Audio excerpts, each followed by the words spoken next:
યોગ વશિષ્ઠના પુસ્તક 3 અધ્યાય 30 થી 43 પર આધારિત આજના આપણા મનોમંથનમાં સૌનું સ્વાગત છે. નમસ્કાર. આપણી પાસે જે સ્રોતો છે તે આપણને યુદ્ધ પછીની ભયાનક વાસ્તવિકતાથી શરૂ કરીને ચેતના, ભ્રમ અને સત્ય શું છે એવા ગહન સવાલો સુધી લઈ જાય છે. જરા વિચારો, એક ભયંકર યુદ્ધ હમણાં જ પૂરું થયું છે. ચારે તરફ આમ તો શાંતિ છે, પણ પણ એ શાંતિ મૃત્યુ અને વિનાશની છે. બહુ ભારે વાતાવરણ. બરાબર. આ દ્રશ્ય ખરેખર આપણને વિચારવા પર મજબૂર કરે છે કે જે આપણે જોઈએ છીએ, અનુભવીએ છીએ, શું તે જ સાચું છે કે પછી આ બધું ખબર છે કોઈ મોટો ભ્રમ છે. અને આપણી ચેતના અને આ દુનિયાની જે કહેવાતી વાસ્તવિકતા છે એની વચ્ચે શું સંબંધ છે? આ સવાલો ઊભા થાય જ. તો આજનો આપણો પ્રયાસ એ જ રહેશે કે આ અધ્યાયોમાં છુપાયેલા ગહન વિચારોને સ્રોતોના આધારે સરળતાથી સમજી શકીએ. તો ચાલો શરૂ કરીએ આ વિચારયાત્રા. શરૂઆત કરીએ અધ્યાય 38થી. યુદ્ધભૂમિ પર. યુદ્ધ સમાપ્ત થયું છે, સંધિ થઈ ગઈ છે, પણ શાંતિ નથી. જ્યાં કલરવ હતો ત્યાં હવે આર્તનાદ છે. હા, અને વર્ણન પણ કેવું છે. સૂર્ય પણ જાણે થાકીને ડૂબી રહ્યો છે. અને નીચે ધરતી પર લોહીની નદીઓ વહે છે જાણે. માણસો, ઘોડા, હાથીઓના મૃતદેહોના ઢગલા, તૂટેલા શસ્ત્રો, કપાયેલા અંગો, બધું વિખરાયેલું પડ્યું છે. અને એમાં ભળે છે ઘાયલોની ચીસો, વિધવાઓનો વિલાપ. વાતાવરણ એકદમ ભયાવહ. ઉપરથી સ્રોતો કહે છે કે સંધ્યાકાળે પ્રેત અને રાક્ષસો જાણે નૃત્ય કરવા ઉતરી પડ્યા છે. આખી યુદ્ધભૂમિ જાણે નરક બની ગઈ છે. ખરેખર વાંચીને પણ કંપારી છૂટી જાય. હા, અને આ વર્ણન એટલું સજીવ છે કે આપણને લાગે કે આ જ વાસ્તવિકતા છે. હા, પણ અહીં જ સ્રોત એક મહત્વનો મુદ્દો ઉઠાવે છે. કયો મુદ્દો? કે આ ભયાનકતા, આ જે બ્રહ્માંડીય સંહાર જેવું લાગે છે ને, એ પણ છેવટે તો મનનું જ એક પ્રક્ષેપણ છે, એક રચના. મનનું પ્રક્ષેપણ? આટલી ભયાનકતા? હા, તેનો એક ઊંડો સાંકેતિક અર્થ છે એમ સ્રોત સૂચવે છે. અને જુઓ, અધ્યાય 39માં રાત્રિનું વર્ણન આવે છે, જે આ ભયાનકતાને વધુ ઘેરી બનાવે છે. અંધારું જાણે પ્રલય જેવું લાગે છે. અને પેલું ભૂત પ્રેતનું? વેતાળ, પિશાચ, રાક્ષસો? હા, યુદ્ધભૂમિ પર એમનું જ રાજ ચાલે છે. સ્રોતો વર્ણવે છે કે તેઓ મૃતદેહો ખાય છે, મજાક ઉડાવે છે, ચીપાઓને અપવિત્ર કરે છે. ચારેકોર ચીસો, દુર્ગંધ અને મૃત્યુનો માહોલ છે. પણ શું? મહત્વનું એ છે કે આ બધી બાહ્ય લાગતી ભયાનકતાને પણ સ્રોત ચેતના અને માનસિક પ્રક્ષેપણના વિચાર સાથે જોડે છે. એટલે કે જાણે આ ભયાનકતા બહાર કરતા આપણા મનમાં વધુ ઊંડી છે. એટલે કે જે દેખાય છે તે કદાચ એટલું નક્કર નથી જેટલું લાગે છે. આ વિચાર મને લાગે છે કે અધ્યાય 40માં વધુ સ્પષ્ટ થાય છે, નહીં? પેલી લીલા અને સરસ્વતીની વાત. બરાબર. જ્યારે રાજા વિદુરથ પોતાના તંબુમાં સૂતા હોય છે અને લીલા તથા સરસ્વતી ત્યાં સૂક્ષ્મ સ્વરૂપે પ્રવેશે છે. અને રામ પૂછે છે કે આ કેવી રીતે શક્ય બને? આટલી નાની જગ્યામાંથી ભૌતિક રીતે તેઓ કેવી રીતે પ્રવેશી શક્યા? અહીંથી જ વશિષ્ઠ આપણને સૂક્ષ્મ શરીર, જેને સ્રોતમાં આતિવાહિક કે લિંગદેશ કહ્યું છે, તેની વિભાવના સમજાવે છે. સૂક્ષ્મ શરીર? હા, વશિષ્ઠ સ્પષ્ટ કરે છે કે આપણું સાચું સ્વ આ સ્થૂળ ભૌતિક શરીર નથી. આપણું મૂળ સ્વરૂપ તો સૂક્ષ્મ ચેતના શરીર છે. આયેલું નથી. એ તો પવન કે વિચારની જેમ મુક્તપણે ફરી શકે છે. ગમે ત્યાં.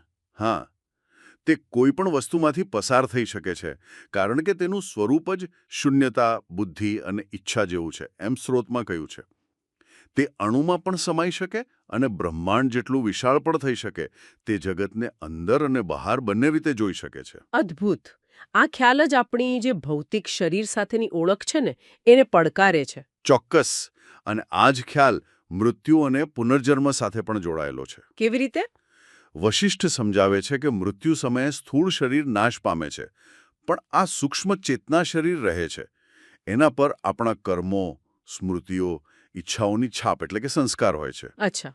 અને આ છાપો, આપણી સ્મૃતિઓ અને આપણું જે અજ્ઞાન છે તેના આધારે જ તે નવા જન્મ તરફ દોરાય છે. આખી પ્રક્રિયા સૂક્ષ્મ સ્તરે થાય છે.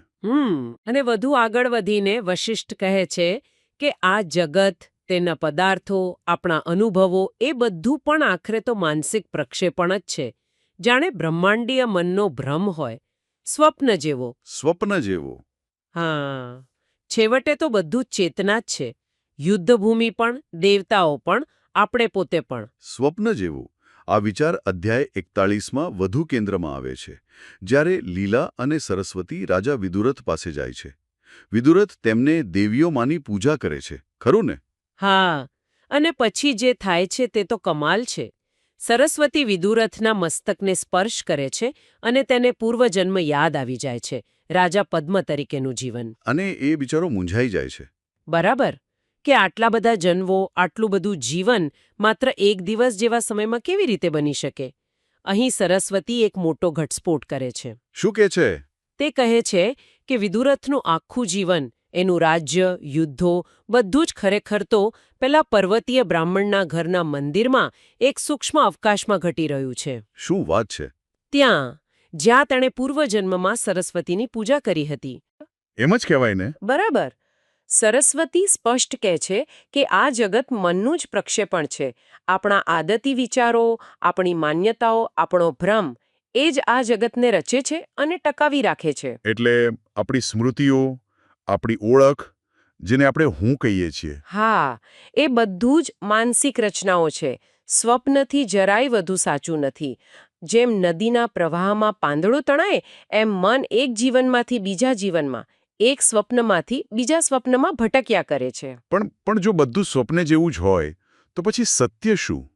વિદુરથનો આ પ્રશ્ન બહુ જ મહત્વનો છે. સાચા ખોટાનો ભેદ કેવી રીતે કરવો? અને સરસ્વતીનો જવાબ પણ એટલો જ ગહન છે.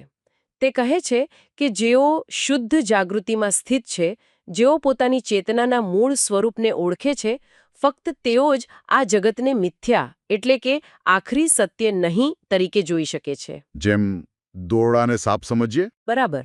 જેમ આપણે જાણીએ છીએ કે દોરડું સાપ નથી, કે મૃગજળ પાણી નથી, તેમ જ્ઞાનીઓ જાણે છે કે આ જગતમાં જે દેખાય છે તે અંતિમ સત્ય નથી. હું, તું, તે, આ બધા ભેદભાવ પણ વિચારના ભ્રમ જ છે. તો ખરી વાસ્તવિકતા શું?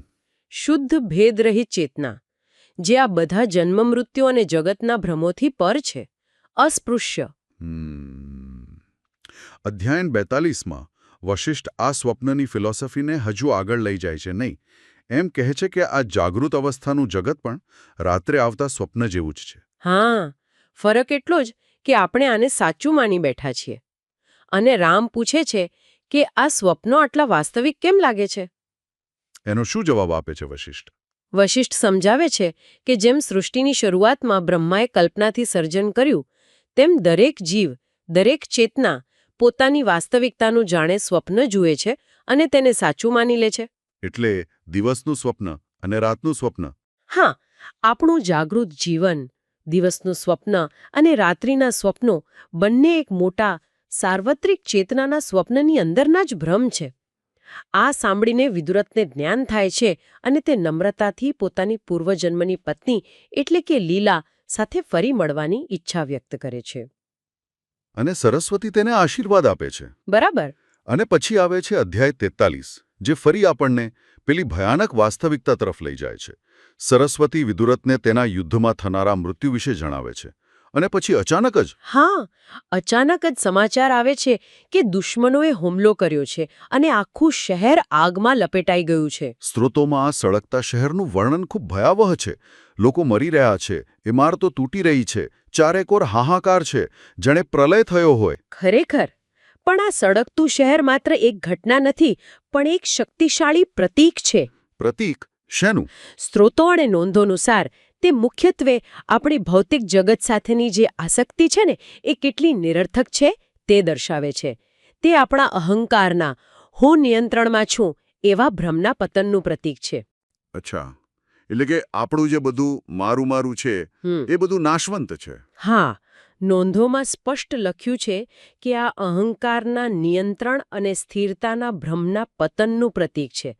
તે આપણને યાદ અપાવે છે કે આ ભૌતિક જગત કેટલું ક્ષણભંગુર છે, ખાસ કરીને જ્યારે આપણે ભ્રમમાં રહીને તેને વળગી રહીએ છીએ.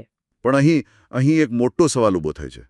ભલે આપણે સૈદ્ધાંતિક રીતે સમજીએ કે આ બધું ભ્રમ છે, સ્વપ્ન છે, પણ જ્યારે સગી આંખે આવો વિનાશ જોતા હોઈએ, ત્યારે શું ખરેખર અનાસક્ત રહેવું શક્ય છે? શું આ વ્યવહારુ છે? સારો પ્રશ્ન છે અને સ્રોતોના આધારે જવાબ છે હા, શક્ય છે. શક્ય છે, પણ કેવી રીતે? એ જાગૃતિ દ્વારા કે આ બધું સ્વપ્નવત છે અને ખરી વાસ્તવિકતા તો પેલી શુદ્ધ ચેતના જ છે. જેમ પહેલા કહ્યું, ફક્ત જેઓ શુદ્ધ જાગૃતિમાં સ્થિત છે તેઓ જ જગતને મિથ્યા તરીકે જુએ છે. એટલે વિદુરથના કિસ્સામાં હા, વિદુરથને સરસ્વતી દ્વારા જે જ્ઞાન મળ્યું તેના કારણે તે આ ભયાનક દૃશ્યને પણ એક અલગ દૃષ્ટિકોણથી જોઈ શકે છે, જાણે સાર્વત્રિક ચેતનાના સ્વપ્નમાં બનતી એક ઘટના તરીકે. આ જ્ઞાન તેને સંપૂર્ણપણે ભાંગી પડતા બચાવે છે એમ કહી શકાય. આ બધું સાંભળીને મનમાં એક પ્રશ્ન જરૂર થાય, જે નોંધોમાં પણ છે. જો ચેતના જ આ બધું રચે છે તો તે આવા ભયાનક ભ્રમ, યુદ્ધ, રાક્ષસો, વિનાશ શા માટે રચે છે? શું ચેતના પોતે જ ક્રૂર છે? ના, જુઓ, સ્ત્રોતો અને નોંધો એ સ્પષ્ટ કરે છે કે આ ભ્રમ કોઈ બાહ્ય શક્તિ નથી રચતી, એ આપણી પોતાની ચેતનાના જ પ્રક્ષેપણ છે. આપણા પોતાના? હા, જગત આપણી આદતો, આપણી ઈચ્છાઓ અને આપણું જે મૂળભૂત અજ્ઞાન છે પોતાના સ્વરૂપ વિશેનું, તેના દ્વારા રચાય છે. જે ભયાનક લાગે છે તે એટલા માટે કે આપણે આ ભ્રમને સત્ય માનીને તેને વળગી રહીએ છીએ. પણ તો પછી દુઃખનું શું? રસપ્રદ વાત એ છે કે આ દુઃખ, જે પોતે ભ્રમનો જ ભાગ છે, તે જ જાગૃતિ માટે ઉત્પ્રેરક પણ બની શકે છે. દુઃખ જાગૃતિ માટે ઉત્પ્રેરક?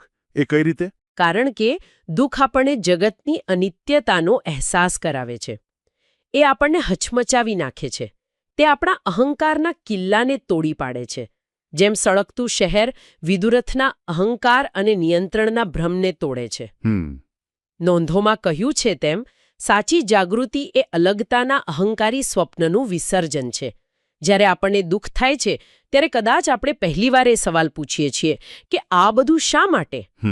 અને એ શોધ આપણને અંતર્ગત, અપરિવર્તનશીલ, શુદ્ધ ચેતના તરફ દોરી શકે છે. વિદુરથના અનુભવો આ વાતનું ઉદાહરણ છે, ખરું ને? બરાબર.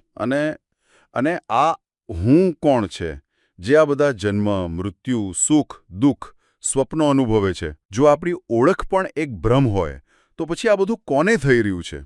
જ્યારે આ હું પણ ઓગળી જાય તો ત્યારે પાછળ શું બચે? સ્રોતો અને નોંધો અનુસાર આ અનુભવ કરનારો હું એ સ્થૂળ શરીર નથી, પણ પેલું સૂક્ષ્મ ચેતના શરીર છે, આતિવાહિક દેહ, જે જન્માંતર સુધી સંસ્કારો અને સ્મૃતિઓનું વહન કરે છે. પણ એ પણ આખરી સત્ય નથી. ના. જ્યારે ઓળખ એટલે કે અહંકાર, જે પોતે એક માન્યતા, એક ભ્રમ છે, તે ખરેખર ઓગળી જાય છે, ત્યારે જે બાકી રહે છે તે છે શુદ્ધ ચેતના. શુદ્ધ ચેતના એ શું છે? કોઈ વ્યક્તિ? ના, એ કોઈ વ્યક્તિ નથી, કોઈ સ્વરૂપ નથી. તે બંધનરહિત, નિરાકાર, જન્મ મૃત્યુ ભ્રમથી પર છે. તે બધા ભેદભાવોની પેલે પાર રહેલી એકતા છે. જ્યારે અહંકારનું સ્વપ્ન તૂટે ત્યારે માત્ર આ શુદ્ધ જાગૃતિ જ રહે છે, બીજું કશું નહીં. અને સમયનું શું? વિદુરથનો અનુભવ, એક જીવન જાણે એક દિવસમાં, એ સમય વિશે શું કહે છે? શું ભૂતકાળ અને ભવિષ્ય પણ મનની જ રમતો છે? હા, એવું જ લાગે છે. શું ખરેખર ફક્ત આ વર્તમાન ક્ષણ એક શાશ્વત હવે જ છે? વિદુરથનો અનુભવ એ જ દર્શાવે છે કે સમય, જેમ આપણે તેને અનુભવીએ છીએ, તે કોઈ નિરપેક્ષ, બાહ્ય વાસ્તવિકતા નથી. સ્ત્રોતો અને નોંધ કહે છે કે તે પણ આ સ્વપ્નની અંદર જ સ્મૃતિ અને કલ્પના દ્વારા આકાર પામેલી એક માનસિક રચના છે. એટલે જ એ સંકોચાઈ શકે, વિસ્તરી શકે. બરાબર. ભૂતકાળ અને ભવિષ્ય પણ આ સ્વપ્નની અંદર જ રચાય છે, સ્મૃતિ અને અપેક્ષાઓ દ્વારા. ખરી વાસ્તવિકતા એટલે કે શુદ્ધ ચેતના તો કાલાતીત છે, સમયથી પર છે. શાશ્વત હવે જેવું કંઈક. હા, સ્રોતોમાં એવો શબ્દ પ્રયોગ નથી, પણ ભાવ એ જ છે. ચેતના સમયના બંધનમાં નથી, કારણ કે તે જ સર્વનો આધાર છે અને પોતે અપરિવર્તનશીલ છે. સમય પોતે ચેતના પર આધારિત છે, ચેતના સમય પર નહીં. તો આપણે યુદ્ધભૂમિની ભયાનકતાથી શરૂ કરીને આપણે જોયું કે કઈ રીતે તે પણ મનનું પ્રક્ષેપણ હોઈ શકે. સૂક્ષ્મ શરીર અને ચેતનાના સાચા સ્વરૂપને સમજવાનો પ્રયત્ન કર્યો. સમગ્ર વાસ્તવિકતાને એક મોટા સ્વપ્ન તરીકે જોઈ સળગતા શહેરના પ્રતિકાદવાદ દ્વારા અહંકાર અને આસક્તિની નિરર્થકતા જોઈ એ પણ સમજ્યા કે દુઃખ પણ જાગૃતિ તરફ દોરી શકે છે. અને છેલ્લે સ્વ અને સમય પણ કેવી રીતે ભ્રામક હોઈ શકે છે તે વિચાર્યું. ઘણું બધું છે આમાં. હા, અને આ બધાનો જે કેન્દ્રીય સંદેશ છે મને લાગે છે એ જ છે કે મુક્તિ એટલે કે દુઃખ અને ભ્રમમાંથી છુટકારો. આ ભ્રમને ઓળખીને અને પોતાના મૂળભૂત શુદ્ધ જાગૃત સ્વરૂપમાં સ્થિત થવાથી મળે છે. એટલે જગતને જોવાની દૃષ્ટિ બદલવાની વાત છે. બરાબર. જગત ભલે ગમે તેટલું વાસ્તવિક કે ભયાનક લાગે, તે આખરે ચેતનાનું જ એક નાટક છે. આ સમજણ ડર કે દુઃખને ઘટાડી શકે છે, કારણ કે તે દર્શાવે છે કે આપણું સાચું સ્વરૂપ આ બધાથી પર છે, અસ્પૃશ્ય છે. આ માત્ર ફિલોસોફી નથી, પણ જીવન જીવવાની, વાસ્તવિકતાને જોવાની એક અલગ દ્રષ્ટિ છે. આ બધી ચર્ચા પછી એક અંતિમ વિચાર મનમાં આવે છે, જે સીધો સ્રોતોમાં નથી પણ તેના પર આધારિત છે એમ કહી શકાય. કયો વિચાર? જો આપણી આખી અનુભવાતી વાસ્તવિકતા, જેમાં સુખ પણ છે અને ગહન દુઃખ પણ, જો એ બધું ચેતનાનું સ્વપ્ન કે પ્રક્ષેપણ હોય, તો પછી આ સ્વપ્નની પ્રકૃતિ માટે, તેમાં બનતી ઘટનાઓ માટે સ્વપ્નદ્રષ્ટા એટલે કે ચેતનાની કોઈ જવાબદારી ખરી? રસપ્રદ પ્રશ્ન છે. શું ચેતના પોતે જ પોતાના સર્જનની નૈતિકતા માટે જવાબદાર છે? હા, આ એક એવો પ્રશ્ન છે જે કદાચ આપણને સૌને વિચારતા કરી મૂકે છે.